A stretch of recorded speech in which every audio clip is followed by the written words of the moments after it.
Lines media Tamil உறவுகளுக்கு வணக்கம். இன்றைய அரசியல் களம் நிகழ்ச்சிக்கு தங்களை அன்போடு வரவேற்கிறேன். வணக்கம். வணக்கம். நாம் தமிழர் கட்சியிலிருந்து நிர்வாகிகள் தொடர்ந்து விலகிட்டு இருக்காங்க அப்படின்றத ஒரு செய்தி. இப்போ இதற்கு முன்னாடி சமீபத்தில் நேற்று வெளியேறின சங்கர், அப்புறம் முத்துப்பாண்டி, அதுக்கப்புறம் களஞ்சியம், இவங்க 3 பேருமே ஒரு பெரிய ஆளுமைகள். அதில் 2 பேருமே எலெக்ஷனில் நின்னவங்க தான். அவங்க விலகந்து எதன் அடிப்படையில் இதுக்கப்புறம் திரும்பவும் வேறு யாராவது விலகிறதுக்கான வாய்ப்புகள் இருக்கா? என்ன ஏதாவது அதிர்ச்சி ஏதாவது இருக்காங்க?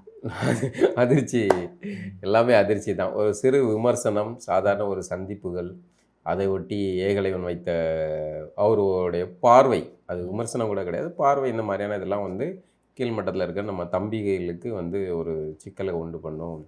இது கட்சிக்கு நல்லது இல்லைன்னு ஒரு ஆலோசகராக அவர் ஒரு விஷயத்தை சொல்கிறாரு.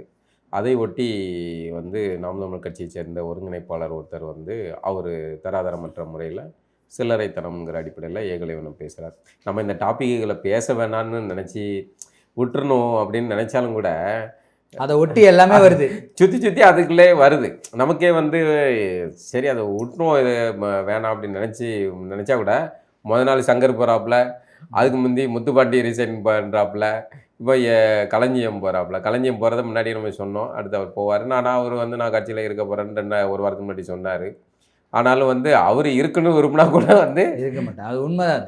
நீங்கள் கிளம்புங்க அப்படின்னு அனுப்பி வைக்கிற மூடில் 2ஆம் கட்ட ஆட்கள் வேலையை பார்த்துடுறாங்க. எப்படி அங்கே தான் வருவோம் இல்லை, வரிசையாக ஆள்களை எல்லாம் வெளியே அனுப்புறதுக்குன்னே ஒரு கட்சி இயங்கிக்கிட்டு இருக்குன்னா அது இப்போ நாம் தமிழராக தான் சொல்ல முடியும். வேற எந்த கட்சியிலையா வெளியே போகிறவங்க பார்த்தீங்கன்னா ஏதாவது டிபேட் போதா பாருங்க. இல்லை, நாம் தமிழர் கட்சியில் தான் வெளியே போனால் அதை ஒரு பெரிய இதாக வச்சுக்கிட்டு அன்னைக்கு டிபேட்டே அதுதான் அது அமைதியாகணும் அப்படின்னு நினச்சா கூட தம்பிமார்கள் விட மாட்டாங்க. நேற்று வரைக்கும் அண்ணன் கூப்பிட்டுக்கிட்டு இன்றைக்கி உடனே சில்லறன்ட்டு எழுதுறது அப்படின்னு பேசி நாகரிகமற்ற முறையில் நடக்க ஆரம்பிக்கும் போது பொது தளத்தில் எல்லாத்தையுமே மக்கள் பார்த்துக்கிட்டு தான் இருக்காங்க. உங்களை ஒருவன் அவதூறாக பேசினா கூட நீங்கள் நாகரிகமாக அதை எதிர்கொண்டீங்கன்னா உங்கள் மேலே மதிப்பு கூடும். ஆனால் இணையத்தில் போய் பாருங்கள், திராவிட கூட்டத்துடைய வாய்மொழி, வாய்ச்சவடல், அவர்களுடைய வார்த்தைகள் எப்படி இருக்குங்கிறது எல்லாருக்குமே தெரிஞ்சது தான். ஆனால் அதற்கு மாற்றுன்னு சொல்லிட்டு வர்ற நீங்கள், அந்த தம்பி தங்கைகள், நீங்கள் தலைவனாக ஏற்றுக்கிட்டு இருக்க ஒருத்தர் எப்பேற்பட்ட மனிதர், அவர் எவ்வளோ கண்ணியமான மனிதர், ஏன் அவருக்கு மேதகன் பேர் வந்தது, அதெல்லாம் இருக்குது. அதை பின்தொடரக்கூடியவர்கள் பொதுத்தளத்தில் பயன்படுத்தக்கூடிய வார்த்தைகள் எப்படி இருக்கணுங்கிற அவசியம் இருக்குல்ல. அப்போ நீங்கள் பயன்படுத்த வார்த்தைகளை பார்க்குறாங்க. அப்போ இவங்களுக்கு வேலையை தான். இதில் நல்லவர்கள் இருக்காங்க. ஆனால் ஒரு பெரிய சட்டியில் பால் இருந்தாலும் ஒரு துளி விஷம் கலந்தாலும் விஷம்தான்.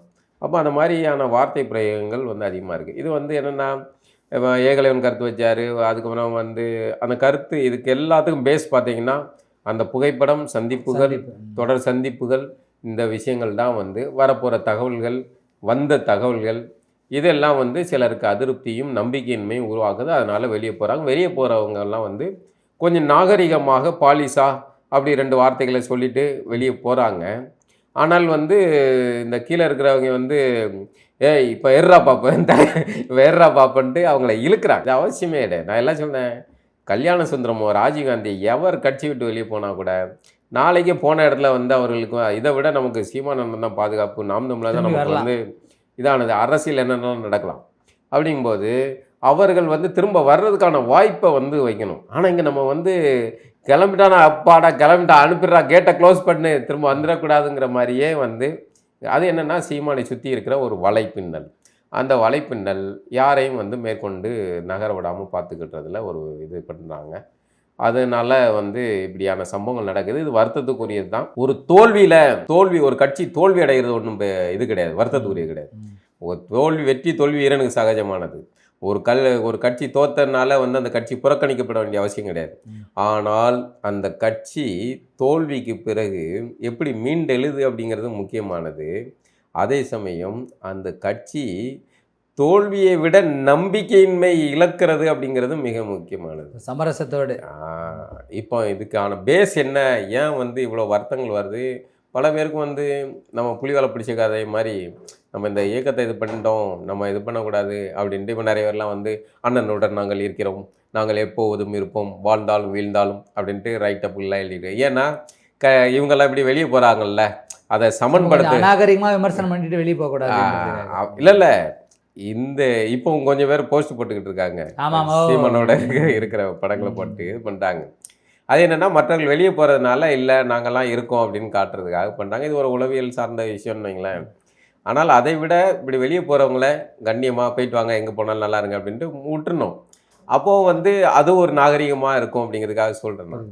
இப்போ வந்து களஞ்சியம் வந்து போகிற போக்கில் ஒரு வார்த்தையை அதில் அதான் நிறைய பேர் வெளியில் போகும்போது ஒவ்வொருத்தரும் ஒரு விதமான ஸ்டேட்மெண்ட்டை கொடுத்துருக்காரு. சங்கர் வழக்கறிஞர் அவர் வந்து தாவேகா வந்து எப்படி மக்கள் மத்தியில் எப்படி இருக்குதுன்றதுக்காக அவர் ஒரு விளக்கத்தை கொடுக்குறாரு. இப்போ களஞ்சியமார்கள் வந்து ஒரு விளக்கத்தை அறிவிச்சிருக்காரு. அதில் வந்து முக்கியமானது என்ன அப்படின்னா, தமிழ் தேசிய கொள்கை என்பது வெறுப்பரசியலை கடந்தது, அது அனைவரையும் உள்ளடக்கி அதிகார மாற்றத்திற்கான கருத்தியல் என்று நீங்கள் தான் கூறினீர்கள். ஆனால் அதற்கு நேர்மாறாக கட்சியின் உறுப்பினர்களே சக கட்சியினர் மற்றும் ஆதரவாளர்கள் மீது வெறுப்பரசியலை கையாள்வதை என்னால் ஏற்றுக்கொள்ளவே முடியவில்லை அப்படின்னு சொல்லியிருக்காரு. அதனை கடந்து விமர்சனங்கள் கொள்கை சார்ந்ததாக இருக்க வேண்டுமே தவிர தனிநபர் தாக்குதலாக இருக்கக்கூடாது என்பது எனது உறுதியான நம்பிக்கை. குறிப்பாக நம்மோடு பயணித்தவர்கள் மற்றும் மாற்று கருத்து கொண்டவர்கள் மீதான இழிவான விமர்சனங்கள் நாம் முன்னெடுக்கும் தமிழ் தேசிய பண்பாட்டிற்கு இது உகந்ததல்ல என்று நான் கருதுகிறேன். இறுதியாக, எனவே எனது அரசியல் புரிதலும் தமிழ் தேசியத்தை முன்னெடுக்கும் வழிமுறைகளும் கட்சியின் தற்போதைய போக்கிலிருந்து மாறுபடுகின்றனன்னு சொல்கிறார் இந்த இடத்துல. இருப்பினும் உங்கள் மீதான மரியாதை நான் எப்போதும் கொண்டிருப்பேன். அதுக்கப்புறம் பல இதில் வந்து என்னென்னா மேலே சொல்கிறது வந்து ஏகலைவன் மாதிரியானவர்கள் வந்து மாற்று கருத்து வைக்கிறவங்கள் மீது பாஞ்சி பிரான்ற இது மீதான விமர்சனம். அப்புறம் விஜய் கட்சி மீதான விமர்சனம். உங்களுடைய இது வரைக்கும் இருந்த அந்த அரசியல் போக்கு இப்ப சற்று மாறி இருக்குது. அதனால எனக்கு தற்போதைய போக்கு அப்படிங்கிற வார்த்தையில வந்து மெசேஜ் இருக்கு, தற்போதைய போக்கு அப்படின்ட்டு. அப்போ இதில் வந்து அவர் நாகரிகமாக சில விஷயத்த சொல்லிட்டு ரொம்ப விலாவரியாக பேசணும் அப்படின்னு கடந்து போகிறாப்புல. அப்படி கடந்து போகிறவரை விட்டுருங்க. அது எதுவும் போய் சீண்டி திரும்பி தேவையில்லாத கேட்காதீங்கன்றீங்களா? கடந்து போகிறவங்கள அப்படியே விட்டுருங்க. நீங்கள் போய் பிராண்டும் போது அவன் இன்னும் கொஞ்சம் வெறியாகி போய் அவன் நிறைய விஷயங்கள் எல்லாருக்குமே எல்லா விஷயங்களும் தெரியும் தான் என்ன நடக்குதுங்கிறது வந்து அவர்களுக்கு ஒவ்வொருத்தருக்கும் தனிப்பட்ட முறையிலையும் காதுகளை வந்து உழத்தான் செய்யும். பேச ஆரம்பிக்கும் போது வீணான இது அதுக்கு போகிறவங்கள நல்லா பண்ணிட்டு அனுப்பிட்டு வாங்க. அதுதான் சரி. அதாவது வேற ஒருத்தன் எதிர்முகாமில் இருக்கவன் பேசுகிறத விட இப்போ என்ன சுவாரஸ்யமாகி போச்சுன்னா, சீமானை இழிவுபடுத்துறதையே தினசரி வாடிக்கையாக இருந்து வீடியோ போட்டவர்கள் எல்லாம் நல்லவர்கள் ஆகிவிட்டார்கள், அவர்கள் திராவிட பங்காளிகள் ஆகிவிட்டார்கள், எங்களுக்கு பங்காளிகள் ஆகிட்டார்கள், அண்ணன்காங்க. ஐயோ, இங்கே பார்த்தா இப்போ வந்து சிறு முரண்பாடு கருத்து வச்சவங்களாம் வந்து பகையாளி ஆகிட்டான். பச்சை தமிழர்கள்லாம் பகையாளி ஆகிட்டாங்க, திராவிடப்பார்கள்லாம் பங்காளிகள் ஆகிட்டாங்க. இப்படியான ஒரு சூழல்லாம் வருது. இதெல்லாம் பார்க்குற துர்பாக்கிய நிலை வந்து நமக்கு நேர்ந்துருக்கு. இது எப்படி எடுத்துகிட்டு போங்க, என்னமோ சரி. கட்சி வந்து அந்த பேஸ், நான் திரும்ப சொல்கிறேன், மேலே தலைமைக்கு நெருக்க இருக்கிறாங்க அவங்க இவங்கன்னு எவரை நீங்கள் குறை சொல்லலாம். ஆனால் அடிக்கட்டுமானம் பேஸு, அந்த எண்ணமும் சித்தாந்தமும் அது உண்மையானது. அந்த தம்பி தங்கைகளுடைய உழைப்பும் இன உணர்வும் அர்ப்பணிப்பு கொண்டது. ஓகே. தமிழ்நாடு அப்படின்ற நாள், இன்றைக்கி தமிழ்நாடு நாள் அப்படின்றது நிறைய பேர் வாழ்த்துக்கள் தெரிவிக்கிறாங்க. தன்னுடைய சமூக வலைதளத்தில் ஒரு பதிவாக போடுறாங்க. அதில் தமிழ்நாட்டினுடைய முதலமைச்சர் விஜய் அவர்கள் ஒரு அறிக்கை கேட்டிருக்காங்க. இன்றைக்கே தீர்மானம் நிறைவேற்ற ஒரு நாளுக்கு இன்றைக்கி தமிழ்நாடு நாள் இன்றைக்கும் நாங்கள் கொண்டாடுவோம், நவம்பர் 1 அன்று அன்னைக்கும் நாங்கள் கொண்டாடுவோம் அப்படின்னு ஒரு அறிக்கை விட்டுருக்காரு. இதை நீங்கள் எப்படி பார்க்குறது? இந்த வடிவில் காமெடி தான் ஞாபகத்துக்கு வருது. தென்னை மரத்தில் சின்னத்தில் ஒரு கொத்து, ஏனி ஒரு கொத்துங்கிற மாதிரி. ஆனால் விஜய் வந்து ஒரு புத்திசாலி அப்படிங்கிறத எந்த இதில் கணிக்கலான்னா, திராவிடமும் தமிழ் தேசியம் ஒரு கண்ணு, அங்கே 2 சதுரப்பு வாக்கு, சரியா? அப்புறம் ராமசாமியார் கொள்கையில் எங்களுக்கு கடவுள் மறுப்பு கொள்கையில் உடன்பாடு கிடையாது, முடிஞ்சு.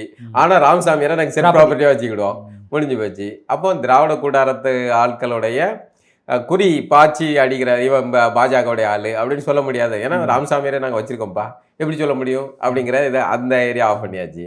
இப்படி ஒவ்வொரு இடத்தையுமே விஜய் வந்து இந்த மாதிரியான டபுள் கேமில் வந்து பிரமாதம் பண்ணுற. அதில் ஒன்று தான் இந்த இதுக்கு எவ்வளோ பெரிய நாள், எவ்வளோ நாள் பிரச்சனை இருந்தது. இது வந்து இல்லை, அதுதான் நான் தமிழர்களை பொறுத்த வரைக்கும் நவம்பர் 1 தான் நமக்கு வந்து தமிழ்நாடு பிரிந்த நாள். அதாவது ஒரு குழந்தை பிறந்ததுனால தான் பிறந்த நாள்னு கொண்டாடுவாங்க, பேர் வச்ச. ஆமாம். ஆனால் திராவிடர்களை பொறுத்த வரைக்கும் பேர் வச்ச நாளை தான் வந்து கொண்டாடுவோம். ஏன்னா அவர்களுக்கு அந்த ஜூலை 18 அண்ணா வர்றாரு அங்கே சீனில், திராவிடம் வேலை பார்த்தது அப்படிங்கிறத காட்டுறதுக்காக தமிழ்நாடுங்கிற பேர் வச்சதை வச்சு அவர்கள் பண்ணாங்க. ஆனால் இது நாள் வரைக்கும் இருந்ததை பழனிசாமி அவர்கள் தான் நவம்பர் 1 அதுக்கு வந்து முக்கியத்துவம் கொடுத்து அந்த நாளை அறிவித்தார். அதுதான் வந்து சரியா இருந்துச்சு. இதுதான் இல்லை சரி. திராவிடத்துக்கு தான் பேர் வச்சதுனால அதை கொண்டாடணுன்ற எண்ணம் அதிகமாக இருக்குதா, இல்லை தமிழர்கள் சொல்கிற அந்த நாளை நம்ம ஏன் கொண்டாடணுன்ற அந்த எண்ணம் இருக்கா? அதுதான் தமிழர்களுக்குன்னு எதுவுமே இருந்துடக்கூடாது. தமிழர்களுக்கு இறை வழிபாட்டும் குழப்பமாக இருக்கணும், தமிழர்களுக்கு புத்தாண்டும் குழப்பமாக இருக்கணும், தமிழர்களுக்கு தமிழ்நாடு நாளுங்கிறதும் குழப்பமாக இருக்கணும். இப்படி எல்லாத்தையுமே குழப்பி வச்சுக்கிட்டே இருப்பாங்க. உங்களுடைய மன்னனுக்கு பெருமை கிடையாது. உங்கள் மன்னன்லாம் வந்து இவர்களுடைய அடிவருடி தமிழ் மொழியை திராவிட மொழி ஆமாம் தமிழ் மொழியை அதை ஆட்டைப்பட முடியாது, ஒன்று அதை திராவிட மொழியாக மாற்றிடுறது. இப்படி எல்லாத்துலேயுமே திராவிட கூட்டம் செய்த இடைச்செருகள் இருக்குல்ல, அது குழப்பவாதம், அது மிகப்பெரிய அயோக்கியத்தனம். அதை இப்போ உடைச்சதில் இந்த நவம்பர் 1ங்கிறதுல எடப்பாடி பழனிசாமி ஒரு தமிழர்ங்கிற அடிப்படையில் அதை வச்சார். தைப்பூசத்துக்கு விடுமுறை எடப்பாடி பழனிசாமி தான் விட்டார். அப்போ அந்த இடம் வந்து திராவிடம் தமிழர்களுக்கான யுத்தம் வந்து எப்போவுமே நடந்துக்கிட்டே இருக்கு. இப்போ விஜய் அவர்கள் வந்து பார்த்தாரு, எதுக்கு 2 சைடு யுத்தம், நமக்கு 2 பக்கம் யோசிச்சிருக்க மாட்டாங்களா இதுக்கு முன்னாடி? பூன்னு சொல்லிக்கா புய்ப்பம்னு சொல்லிக்கா பிரச்சனை இல்லை அப்படிங்கிற மாதிரி பண்ணுறாரு. ஆனால் இது தவறு. நீங்கள் அதில் ஒரு ஸ்டாண்ட் எடுங்க. இது தமிழ்நாடு நாள் எப்படி எடப்பாடி அறிவித்தார் அதை மாதிரி இப்போ திமுக வந்த உடனே அதை மாற்ற வேண்டிய தேவை என்ன இருக்குது? முந்தைய ஆட்சி நீங்கள் இது நாள் வரைக்கும் அதை செய்யலை, ஆனால் முந்தைய ஆட்சி நவம்பர் 1 தமிழ்நாடு நாள் வந்து விடுதலை அடைந்த நாள், மாநிலம் பிரிக்கப்பட்டதை அது 1 நவம்பர் தமிழ்நாடு அன்னைக்கு தான் பண்ணுறாங்க அப்படின்னு அறிவிச்சார். அப்போ திரும்ப ஆட்சிக்கு வந்த உடனே ஏன் மாற்றினீங்க? மாற்ற வேண்டிய தேவை என்ன வந்தது? ஏன் திராவிட ஸ்டாக்குன்னு போடுறீங்க? ஏன் தமிழ்னு போட முடியல உங்களுக்கு? ஏன் தமிழ் மொழி குடும்பத்தை தமிழி குடும்பம்னு சொல்ல முடியல? ஏன் திராவிட மொழி குடும்பம்னு சொல்கிறீங்க? ஏன் புரோட்டோ டிராவிடியன் லாங்குவேஜ்னு ஏன் உருட்டுறீங்க?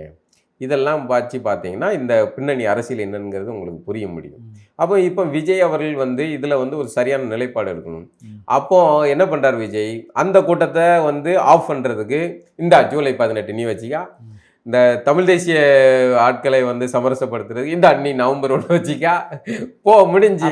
இதை வாங்கினதுக்கு தென்னை மரத்தில் ஒரு குத்து, இதில் ஒரு குத்துன்னு சொன்னா அது செல்லாத ஓட்டு தானே கணக்கு? ஆமாம், செல்லாத ஓட்டு தான். நீங்கள் ஏதாவது ஒரு ஸ்டாண்ட் எடுக்கணும்ல, நான் வந்து நவம்பர் 1 தான் அப்படின்னு அறிவிங்க. எடப்பாடி வரிசையில் உங்களுடைய மீண்டும் திராவிடத்தை உடைத்த விஜய் அப்படின்னு சொல்லியிருக்கலாம். இப்போ நீங்கள் 2ஐயும் சமரசம் பண்ணி இது பண்ண வேண்டிய தேவையில்லை. அப்போ 2ஐயும் எப்படி கொண்டாடுவீங்க? ஏதாவது ஒரு நாள் தானே இருக்க முடியும் தமிழ்நாடு நாள், ஒன்று தான். ஆமாம், அப்போ 2வது நாள் என்ன? அப்போ பேர் வச்சதுக்கு நாளில் பிறக்க முடியாது. அப்போ பேர் வச்ச நாள் அப்படின்னு வேணால் கொண்டாடிக்கங்க. அதை தமிழ்நாடு நாள் என்பது நவம்பர் 1ஆகவும் நீங்கள் வந்து அதுக்கு வேணால் அண்ணாதுரைக்கு பேர் வச்ச நாள், தமிழ்நாடு நாள் அப்படின்னு உதித்த நாள் அப்படின்னு வேணால் கூட வச்சுக்காங்க.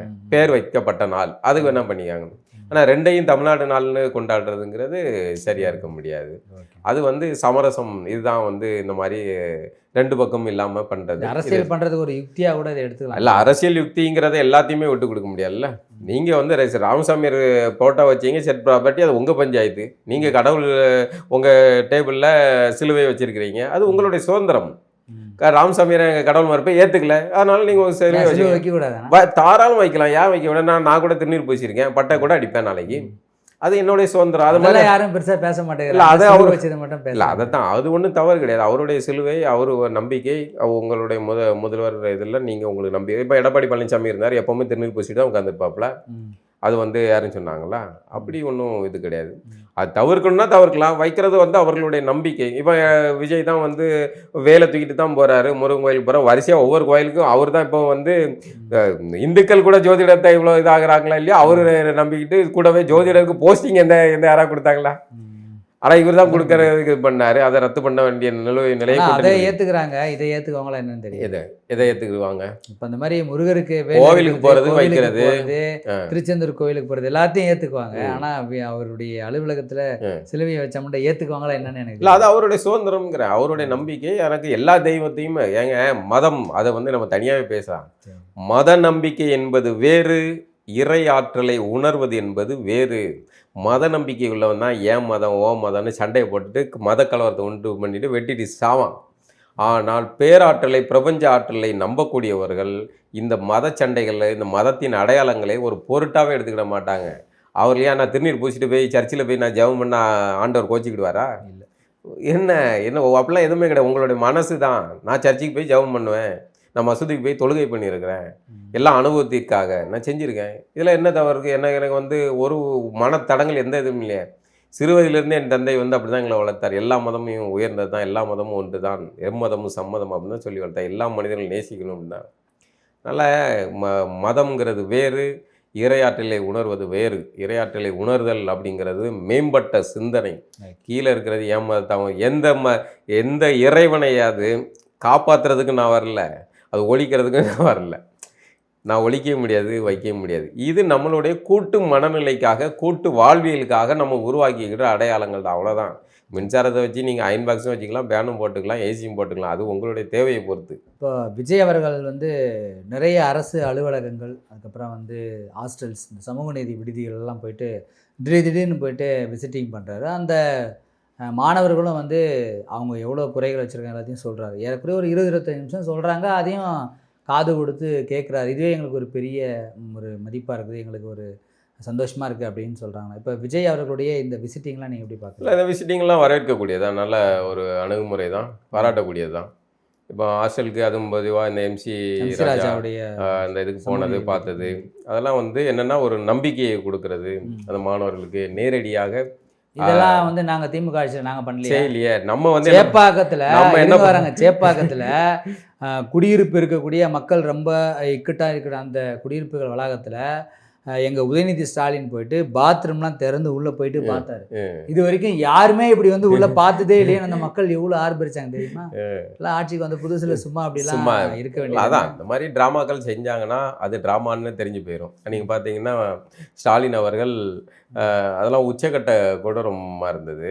ஏதோ பயங்கர பிரச்சனையான ஒரு காலகட்டம். இவர் பார்த்து சேகர் பாபு இந்த துணை நடிகளை கூட்டு வச்சு டான்ஸ் ஆட வச்சு ஆரத்தி எடுத்து இவரை சிரிக்க வச்சு, அதே பின்னாடி நம்ம எல்லாம் ஒரு உலகத்துல வாழ்றேன்னா அவர் மட்டும் ஒரு உலகத்துல வாழ்றாரு. மாதம் மும்மாறி பொழிகிறது பாருங்க. உங்களுடைய குடிமக்கள் எல்லாம் எப்படி மகிழ்ச்சியாக டான்ஸ் ஆடிக்கொண்டு உங்களை எப்படி வரவேற்கிறார்கள் பாருங்க. ஒண்ணுமே தெரியல. அப்படியே அப்படி நம்ப வச்சுக்கிட்டா எப்படி கருணாநிதியை வந்து பாசத்தலைவனுக்கு பாராட்டு விழாவா வந்து மாதத்துக்கு 4 பாராட்டு விழா நடத்தி திரைக்கலைஞர்கள் வந்து அவரை வந்து இது பண்ணிக்கிட்டு இருந்தாங்க.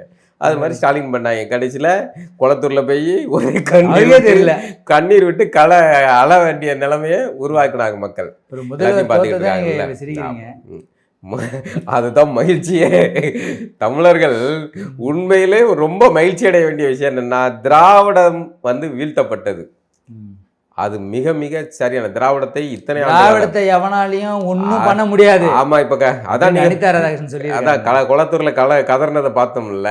இதை வந்து முடியாது இனிமே.